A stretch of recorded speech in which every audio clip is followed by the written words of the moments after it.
Hello. Hi, Sam. Welcome to my cozy corner. I'm gonna do something new. Reading Dante's Inferno today.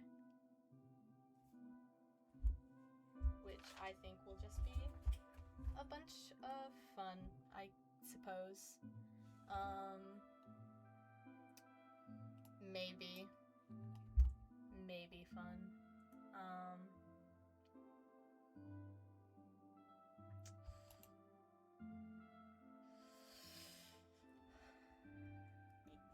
Yeah. We're gonna start with if I can find the page. I have to get past the introduction. We're gonna start with Canto 1. I'm gonna turn the music down a little bit because I feel like it's a little bit loud, at least for me. So, and see kind of just how far we get today, how long it takes.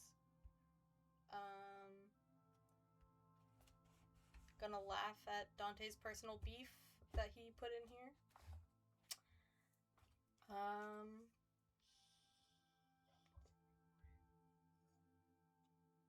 Because apparently he put his personal beef with some real life people in here. That happens at least once a stream. Jesus Christ.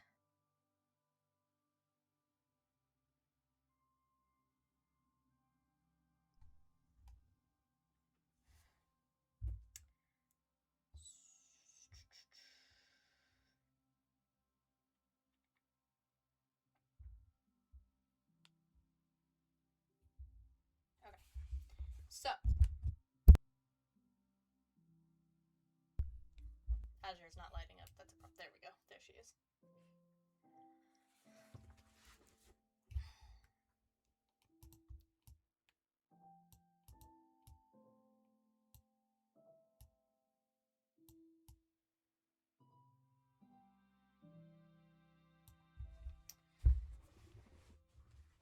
I don't have my camera on because I don't do that on stream, so I can't show it, but there is a diagram of hell. So it's hell, and then it goes down into Mount Purgatory. It is on the other side, and they have to get all the way through hell to get to Purgatory to get back to Earth, is, from what I understand, the basic concept of Dante's Inferno. And I'm gonna sneeze. Maybe. Okay, no, we're good. Canto 1. Halfway through his life, Dante the Pilgrim wakes to find himself lost in a dark wood.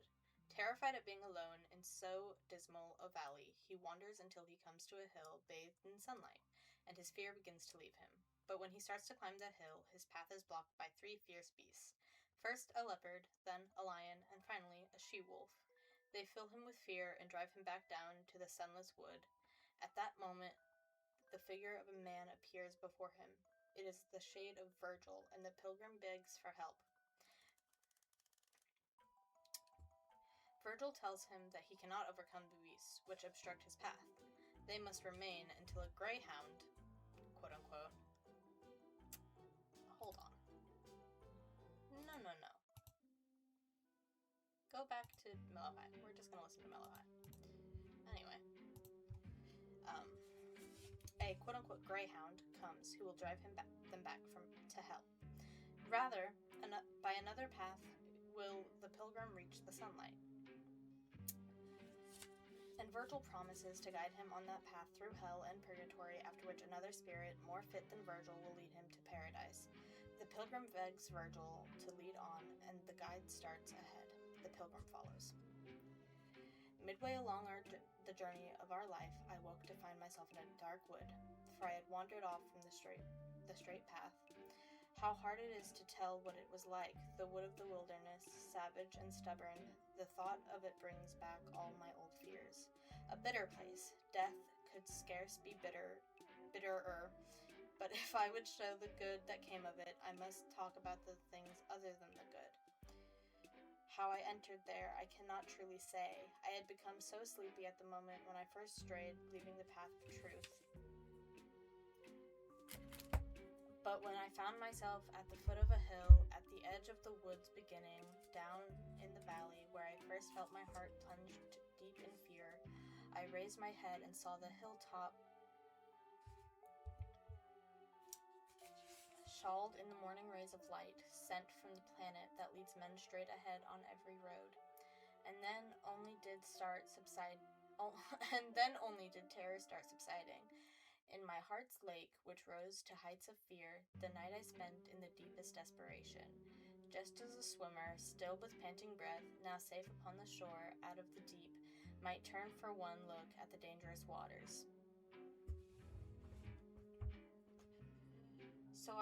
So I, although my mind was turned to flee, turned around to gaze once more upon the pass that never let a living soul escape. I rested my tired body there a while, and then began to climb the barren slope. I dragged my stronger foot and limped along.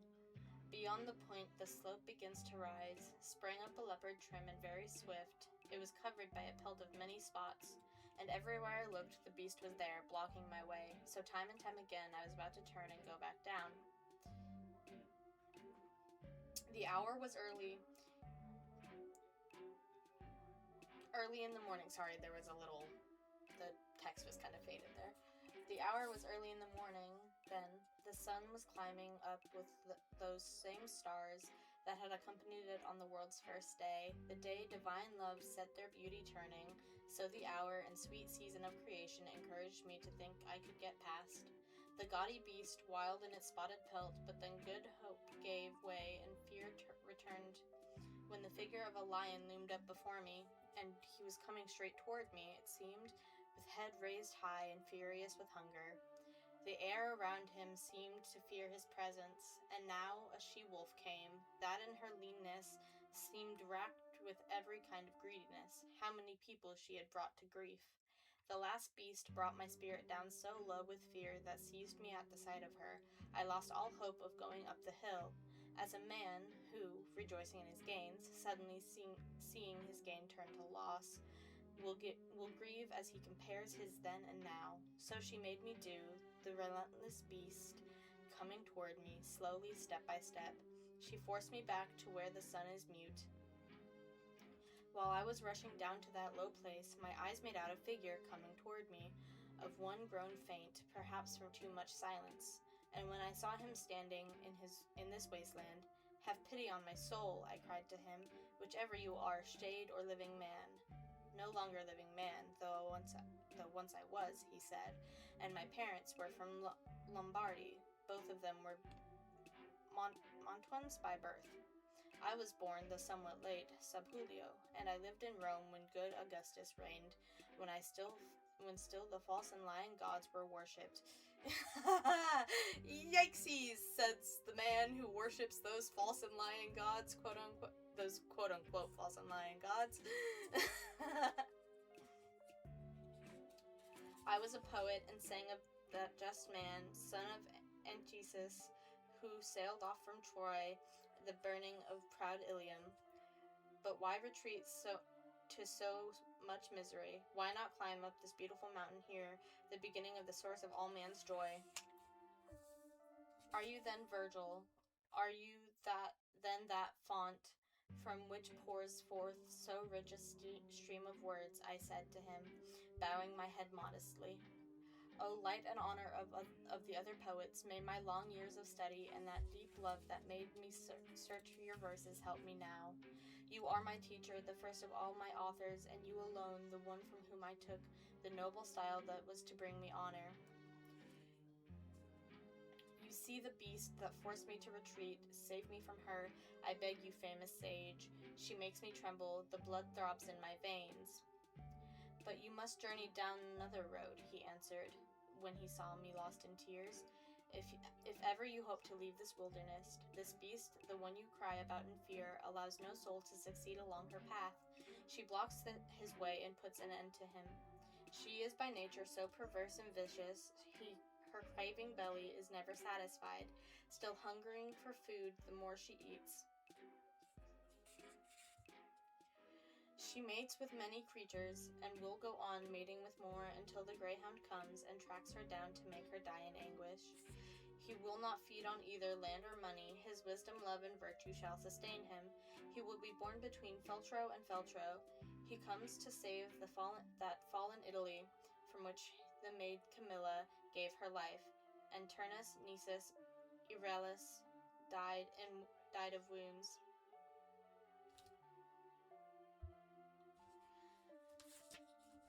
And he will hunt for her through every city until he drives her back to hell once more, when envy first unleashed her on mankind. And so I think it best you follow me, for your own good, and I shall be your guide, and lead you out through an eternal place, where you will hear desperate cries and see tormented shades, some old as hell itself, and know what second death is from their screams. And later you will see those who rejoice while they are burning, for they have hope of coming, whenever it may be, to join the blessed, to whom if you too wish to make them the climb, a spirit worthier than I must take you. I shall go back, leaving you in her care, because that emperor dwelling on high will not let me lead any to his city, and since I in life rebelled against his law. Everywhere he reigns, and there he rules, there is his city, there is his high throne. Oh, happy the one he makes his citizen. And I to him, poet, I beg of you, in the name of God, that God you never knew, save me from this evil place, and worse. Lead me there to the place you spoke about, that I may see the gate St. Peter guards, and those whose anguish you have told me of. Then he moved on, and I moved close behind him.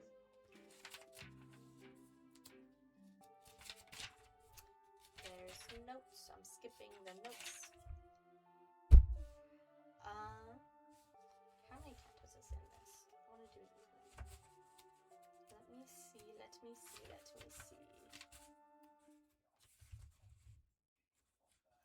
Several. Okay. So I can read two. Let's see. 1, 2, 3, 4, 5, 6, 7, 8, 9, 10, 11, 12, 13, 14, 15, 16, 17, 18, 19, 20, 21, 22, 23, 24, 25.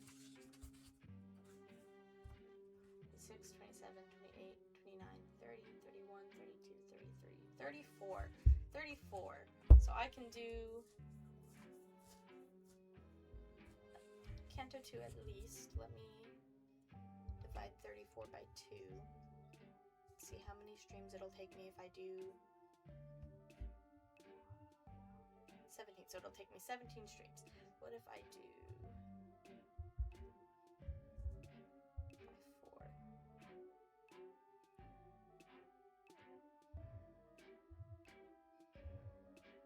8.5. Okay. So yeah, we can do 4. We can do 4 cantos today. But the pilgrim begins to waver. He expresses to Virgil his misgivings about his ability to undertake the journey proposed by Virgil. Bleh. His predecessors have been Aeneas and St. Paul, and he feels unworthy to take his place in their company. But Virgil rebukes his cowardice and relates to the chain of events that led him to come to Dante. The Virgin Mary took pity on the pilgrim in his despair and instructed St. Lucia to aid him. The saint turned to Beatrice because of Dante's great love for her, and Beatrice in turn went down to hell into limbo and asked Virgil to guide her friend until that time when she herself would become his guide. The pilgrim takes heart at Virgil's explanation and agrees to follow him.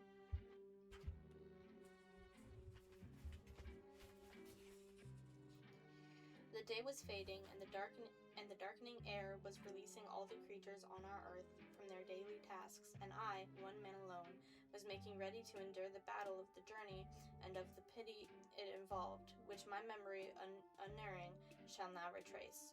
O Muses, O high genius, help me now. O memory that wrote down what I saw, here your true excellence shall be revealed. Then I began, O poet, come to guide me. Tell me if you think my worth sufficient before you. Trust me to this arduous road.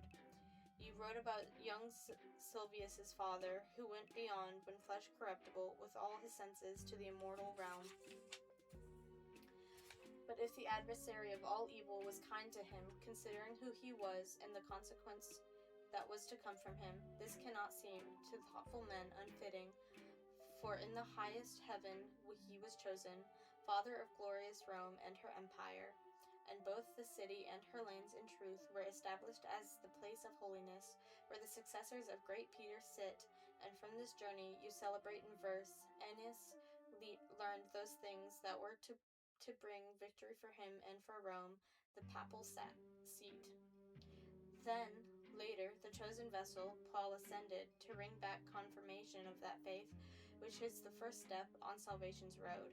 But why am I to go? Who allows me to? I am not Ennius. I am not Paul. Neither I nor any man would think me worthy. And so, if I should undertake the journey, I fear it might turn out an act of folly. You are wise. You see more than my words express. As one who unwills what he willed, will change his purpose with some new second thought, completely quitting what he first had started. So I did, standing there on that dark slope, thinking, ending at the beginning of that venture I was so quick to take up at the start. If I have truly understood your words, that shade of magnanimity, I don't have my glasses, so sometimes it's hard to see the words. Replied, your soul is burdened with that cowardice, which often weighs so heavily on man.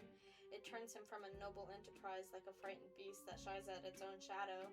To free you from this fear, let me explain. The reason I came here, the words I heard, the first time I felt pity for your soul. I was among those dead who are suspended when a lady summoned me. She was so blessed and beautiful, I implored her to command me. With eyes of light more bright than any star, in low soft tone she started to address me, in her own language with an angel's voice. O noble soul, courteous Manton, whose fame the world continues to preserve, and will preserve as long as world there is, my friend who is no friends of fortune, a fortune stray, on desert slope, so many obstacles have crossed his path. His fright has turned him back. I fear he may have gone so far astray from what rapport has come to me in heaven, that I may have started to his aid too late. Now go, and with your elegance of speech, with whatever may be needed for his freedom, give him your help, and thereby bring me solace. I am Beatrice, who urges you to go. I come from the place I am longing to return to. Love moved me, as it moves me now, to speak. When I return to stand before my Lord, often I shall sing your praises to him. And then she spoke no more, and I began, O Lady of Grace, through whom alone mankind may go beyond all worldly things contained, within this sphere that makes the smallest round, your plea fills me with happy eagerness. To have obeyed already would still seem late. You need only express your wish. But tell me how you dared to make this journey all the way down to this point of spacelessness, away from your spacious home that calls you back. Because your question searches for the deep meaning, I shall explain in simple words, she said, just why I have no fear of coming here. A man must stand in fear of just those things that truly have the power to do us harm, of nothing else, for nothing else is fearsome. God gave me such a nature through his grace. The torments you must bear cannot affect me, nor are the fires of hell a threat to me. A gracious lady sits in heaven grieving for what happened to the one I send you to, and her compassion breaks heaven's stern decree. She, called Lucia, and making her request, she said, your faithful one is now in need of you, and to you I now commend his soul. Lucia, the enemy of cruelty, hastened to make her way to where I was, sitting by the side of ancient Rachel, and said to me, Beatrice, God's true praise will you not help. The one whose love was such it made him leave the vulgar crowd for you. Do you not hear the pity of his weeping? Do you not see what death it is that threatens him? Along the river the sea shall never conquer. There never was a worldly person living more anxious to promote his selfish gains than I was at the sound of words like these. To leave my holy seat and come down here and place my trust in you, in your noble speech that honors you and all those who have heard it. When she had finished reasoning, she turned her shining eyes away, and there were tears. How eager I was then to come to you. And I have come to you just as she wished, and I have freed you from the beast that stood blocking the quick way up the Mount of Bliss. So what is wrong? Why do you delay? Why are you such a coward in your heart? Why aren't you bold and free of all your fear, when there's such gracious ladies who are blessed, watch out for you up there in heaven's court? And my words too bring promise of such good, as the little flowers from the frosty night are closed and limp, and when the sun shines down on them they rise open to their stem, on their stem. My wilted strength begins to bloom within me, and such warm courage flowed into my heart. Then I spoke like a man set free of fear. O she compassionate, who moved me to help, and you, all kindness, in obeying quick those words of truth she brought with her for you. You and the words you spoke have moved my heart, which such desire to continue onward, that now I have returned to my first purpose. Let us start, for both our wills joined now are one.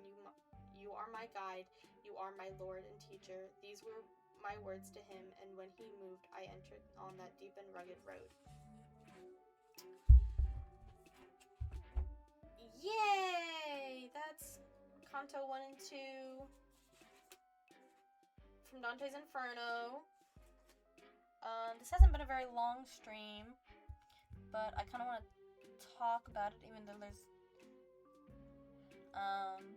So I'm going to talk about it a little bit. I worship the Greek gods, which is very fun, because this is a book of poetry from when Christianity was still kind of new, and like a newer thing in Rome, and more people worshipped the Greek gods and the Christian god, and so there was a lot of calling the Greek gods things and like putting them in situations that they necessarily shouldn't have been in because of the worship me above all else thing, and so it's really fun to see something like this that I haven't experienced before. I've heard about it, I've seen like video essays about it, but I haven't actually read it before, and I think that it's very fun to be reading it and be able to be like, hey, I know things that reference this, and kind of have more insight into those things that reference it. Like, in Sanderside's, anxiety is named Virgil, after Virgil, the poet, but specifically because of Dante's Inferno, because he leads Dante through the underworld. There's an Overly Sarcastic Productions video where they kind of go over the garden wall and how that kind of references the circles of hell from Dante's Inferno, including like the bird being named Beatrice, the woodsman, the beast is his own kind of creature, kind of like Satan, Lucifer, the archangel Lucifer.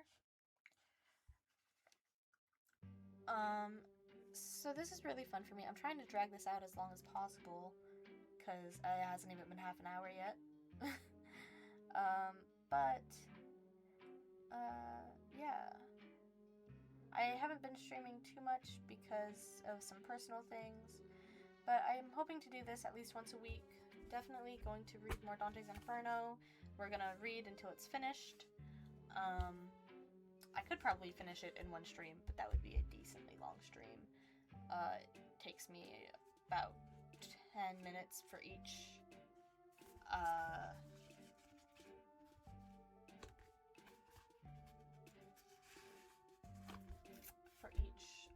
what's it called? The cantos. So it'd probably take me at least a couple hours to read the whole book in one sitting. I just don't have that kind of energy right now. So,